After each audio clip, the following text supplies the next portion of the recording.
Now, Sima, now thank you so much for being here with us today, and it's just wonderful to be talking to you, given all the work that you and the UN Women are doing to improve the lives of women and girls around the world. So I'll jump straight into it, if that's okay, with my first question. UN Women is has been spearheading the generation equality movement, including through the action of Coalition on Technology and Innovation. Now, why do you think it is so important that women have access to mobile phones and the internet? First of all, thank you, Matt, for being here also and for inviting me and for this question as well. And allow me to extend my gratitude to you and the GSMA team for the invitation to be here today. This conversation actually is more relevant than ever today as the world continues to battle the COVID-19 pandemic alongside multiple humanitarian crises such as those in Afghanistan, in Ukraine, and the Sahel in Africa, which have disproportionately affected women and girls. More mobile connectivity and internet access should be recognized as a fundamental right for all. During turbulent times, connectivity actually is very crucial for ensuring access to information and access to services. So, in line with the Secretary General's our common agenda, we must connect all people to the internet and apply human rights online. For every woman and girl, the goal should be meaningful connectivity. We Yeah. created the Action Coalition because we know that access to mobile phones and to the internet empowers people and empowers women in particular to make the best decisions they can for themselves and for their families. Lack of access to connectivity and technologies, as I am sure you would agree, increases risks to the survival, livelihoods, and well being of women and girls. Yet, I must say, unfortunately, almost half the world's population is still offline, 46% according to ITU. The majority of those are women in developing countries, something which reinforces gender inequalities and undermines poverty reduction efforts across all the Sustainable Development Goals. At the same time, women and girls who have access to the internet are disproportionately exposed to online and ICT facilitated violence and harassment. This online violence is silencing women's and girls' voices, unfortunately, creating an environment in which they are scared, in which they are stressed, in which they feel unsafe and self censoring. It is also shaping their attitudes towards technology. Very often, the abuse and harassment they face when entering the digital world influences how they access and use digital tools for the rest of their lives.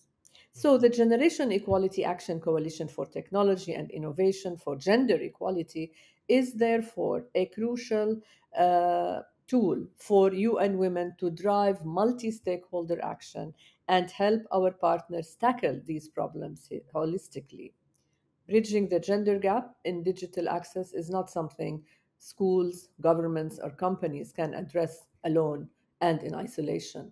What we need is the public and private sectors to join forces and to work together towards a common goal to assure full connectivity for everyone and to cater to those who are not online.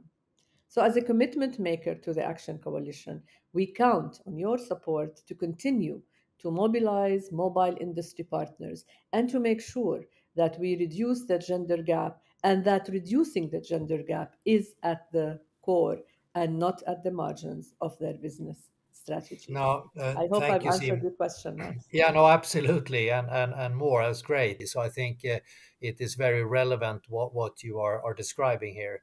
Now, if when you have read the report and you've listened to the comments, anything that specific stood out in your world around the gender gap? First, I would like to again congratulate the GSMA team for the Mobile Gender Gap Report. It is an important knowledge and data resource, no doubt about that. It is also, I must say, deeply concerning that across low and middle income countries, 372 million women are still without a mobile phone. The top barriers to mobile ownership are affordability, literacy, and digital skills, and safety and security. These women do not have access to critical health notifications, agricultural information, weather alerts, financial services, and online commerce, to name just a few. So, access to mobile phones is a pathway to equality, allowing women and girls to access knowledge and vital services, such as I mentioned, health, education, and financial services. The report also highlights that only 59 million additional women in low and middle income countries started using mobile internet in 2021, compared to 110 million in Mm. 2020. So we are slowing down when we need really to be accelerating.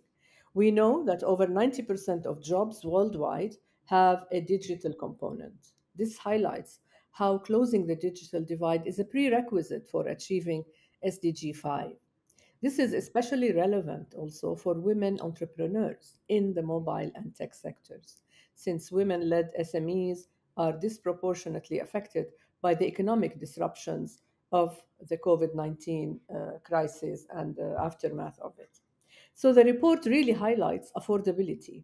Governments and the private sector need to collaborate to facilitate free or cheap access to the internet for those who cannot afford it. We need to see lower data bundle costs, waiving of caps, and additional fees on data usage, and zero rating of important websites. Mm. Thank you. Yeah, thank you, Sima. I think that is very, very clear, and it's quite concerning. And it's that the rate of progress have basically halved during last year. Now, there is certainly no time to be complacent here, because this is, as you have rightly pointed out, a very pressing issue. Um, if we would take one action out of today, what would that be? What would you, from your point of view, say what is the most important and impactful action that we can do tomorrow to address the gender gap? Matt, in my experience, partnership and collaboration are key. So we need to work together to harness the power of mobile technology and creativity to transform the lives of all women and girls and their potential for economic empowerment. So we continue as part of the Equals Global Partnerships and Broadband Commission, for example, and we need to continue to work together as part of that. We also need to focus especially on meaningful connectivity and access to mobile devices and frontier technologies. Changing gender stereotypes about women in mobile and tech industries is key also. And equipping women with the skills they need to thrive in today's economy is also crucial. So, the Action Coalition on Technology and Innovation for Gender Equality is working to make sure women and girls have equal access to digital tools, are protected from online gender based violence, and can become the new generation of innovators. So I invite everyone listening today to join us in sparking a fairer and more diverse digital transformation.